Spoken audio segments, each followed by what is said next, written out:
Hello and welcome to another video from Never a Truer Word, where we look at the words that people choose to use and see if we can analyse them to find out whether we can see truth or deception in the words, and maybe a little bit more about what is going on in the mind of the person whose words we are analysing. On this one, you can see we're looking at the words of Meghan Markle. I have no opinion, I have no interest in the royal family and Meghan Markle. Sometimes I look at the criticism she gets and I think it's a little bit unfair or it doesn't sit right with me, but I haven't looked into it enough to have a fully rounded opinion.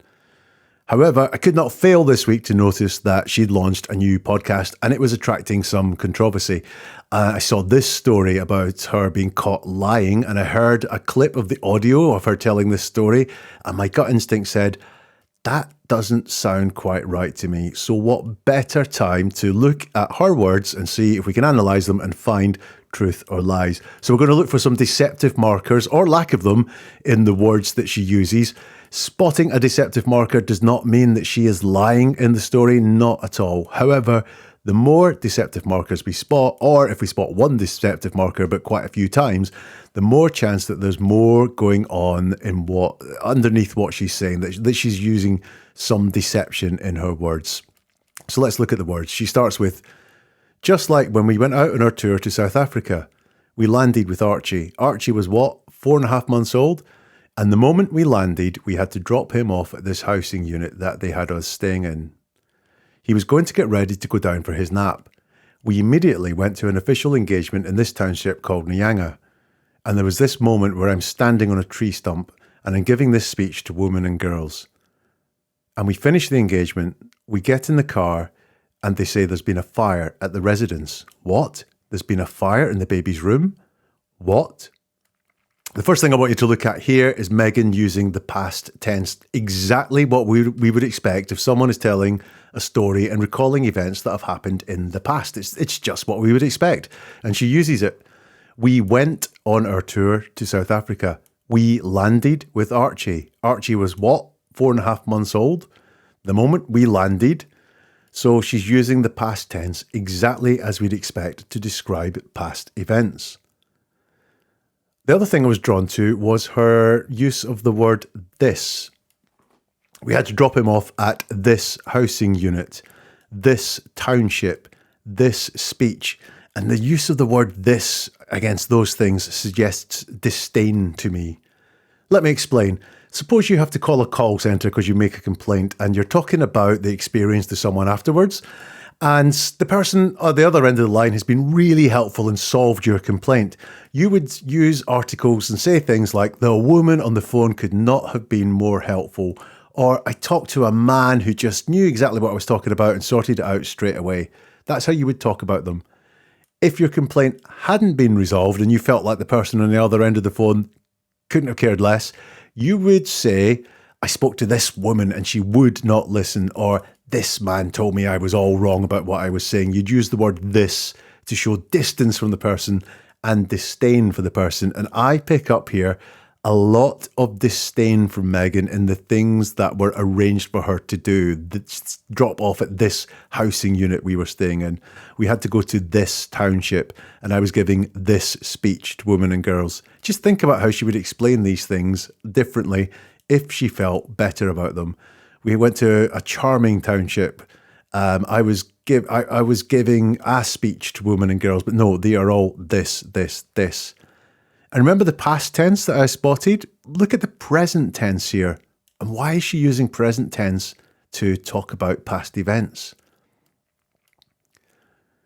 I'm standing, present tense, on a tree stump. I'm giving, present tense, this speech. We finished the engagement. They say there's been a fire. Why is she using present tense to describe past events? There's 3 possible reasons. Number 1, it could be just how she speaks. Some people, they talk in present tense. They think it adds some drama when they're talking about past events. But Meghan, as we can already see, has gone back to use past tense to describe past events. So I don't think that one's possible. Sometimes people, when they're recalling traumatic events, the pictures in their heads are so vivid that they feel like they're experiencing these things for the first time again. and they may use present tense to describe it as well. Don't think that's what's happening here, because she has disdain for the tree stump and the speech, I think, but I don't think it's traumatic for her to do that. So I don't think that's what's happening here. The other reason is when we're constructing things, when we're seeing them in our head for the first time, because they never happened the way we are recounting them, because we're seeing them for the first time, we describe things in the present tense because we're describing things as we construct them in our head. Also, one final thing, this housing unit at the end has changed to the residence. The housing unit sounds not very classy, does it? Whereas the residence that they return to, well, that sounds much grander, doesn't it? Meghan continues. And so we're in the car. We had just landed, an hour or two before, racing back. We get back to our amazing nanny, Lauren, who we'd had all the way until in Canada here. Lauren, in floods of tears. She was supposed to put Archie down for his nap, and she just said, you know what? Let me just go get a snack downstairs. And she was from Zimbabwe, and we loved that she would always tie him on her back with a mud cloth. And her instinct was like, let me just bring him down with me before I put him down. I mean, that's quite disjointed, isn't it? We're jumping around in time, and all of a sudden we get Lauren's backstory and her backstory, plus what they liked about her, all interrupting the action that she's talking about. It's very diverted. It's not very fluid at all. The description of what the nanny did now, the nanny's decision to go downstairs with Archie happened when Meghan wasn't there. But the way she describes it is if she was there, as if she's telling this story firsthand. These are not the words I would expect someone to use when they're relaying a story that they've been told after the fact. But there's a closeness in the words there. Again, why is that closeness there? Well, we've already thought, or I already think, that Meghan could be constructing some of this. So if she's constructing this as that as well, then she may be experiencing these events much closer than she actually would if this story she was telling is true. Also, just as a pointer here, look at how she talks about the things that she really likes. Look at how she describes Lauren, her amazing nanny, Lauren. Lauren is given a name. Archie was given a name as well. Previously, she mentioned the baby's room earlier, and she'll call it the nursery. These are things she likes and things that are close to her, very different from this township, this speech, this housing unit. So an interesting marker there in terms of Meghan can talk with closeness about things that she likes and about things that she loves. Talking of like, if you are liking this video, if you're getting something from it, if you hit the like button, that means more people find it. And I would really appreciate if more people find this and maybe learn how to look at the world around them through analysing the words that are all around them as well. If you want to hit that subscribe button, you'll get notifications of when there are more videos like this put up on YouTube. If you do press either of those buttons, I thank you very much. Let's go back to Meghan. She continues. In that amount of time that she went downstairs, the heater in the nursery caught on fire. There was no smoke detector. Someone happened to just smell smoke down the hallway, went in, fire extinguished. He was supposed to be sleeping in there. And we came back, and of course, as a mother, you go, oh my God, what? Everyone's in tears, everyone's shaken. And what do we have to do? Go out and do another official engagement. I said, this doesn't make any sense. Can you just... Look at the description of the person that smelt smoke and extinguished the fire, we're presuming. Previously, the amazing nanny was named as Lauren. Now, this person is potentially a bit of a hero, a bit of a lifesaver. They spotted the smell of smoke and extinguished a fire, but they are just someone who happened to just smell smoke down the hallway. And look at the description of putting out the fire. There's no one attached to it. It's just two words. Fire extinguished, not they put out the fire. Thankfully, they put out the fire. Thankfully, he extinguished the fire. It's just, there's no one attached to this. Did it really happen? If there's no one attached to it, I've got some doubts. It's just fire extinguished. We're seeing some present tense again from Meghan. So where do I see it? Everyone is in tears. Everyone's shaken. But there's some interesting past tense as well. There was no smoke detector. So she's jumping around. And so I believe that there was no smoke detector. And if I believe that, then I have to think that something did happen that meant she knew there was no smoke detector. However, we've still got so much present tense, and I think that it's being constructed or it's being embellished. The line, everyone's in tears, everyone's shaken. I said I heard some audio from this podcast, from this story that made me go, that's not right. And it was that line. Why did that get me? Why did that get my gut? Do you know what it wasn't? Because it's in the present tense. What it was the use of everyone. It's socializing. When people make up stories, they sometimes feel the stories aren't strong enough. So they expand the story to say that more people were affected by the story, more people experienced the story, in the belief that the more people they can say experience this, the stronger the story becomes.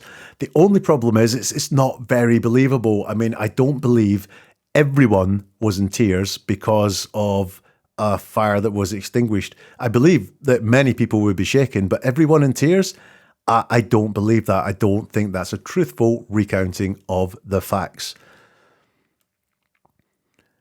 And definitely in her story, some people I don't think were in tears or particularly shaken because those people told them to go out and do another official engagement. So yeah, it just doesn't hang together. It's not very believable.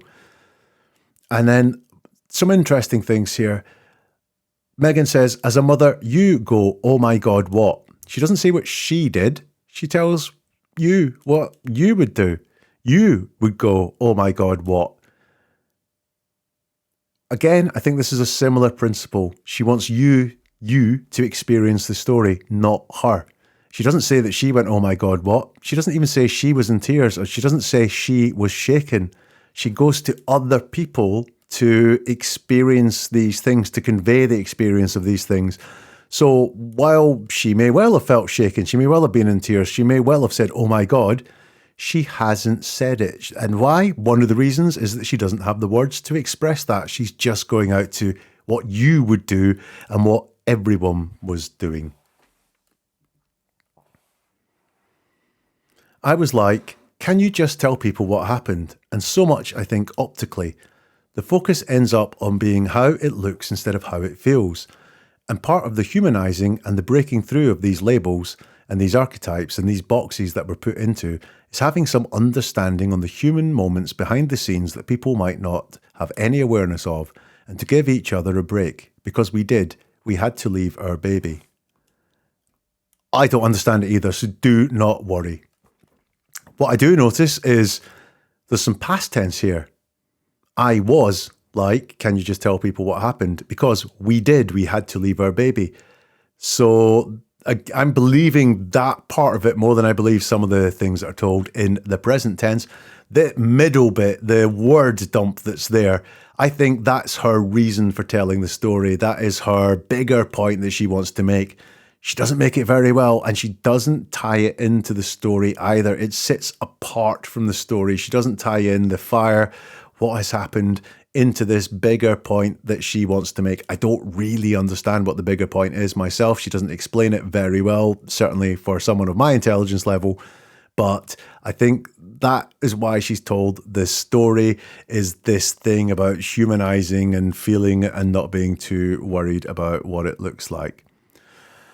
So what's the conclusion then, having looked at the words? Was there a fire? Look, there are too many deceptive markers in that story for me to think that that story is the truth, the whole truth, and nothing but the truth.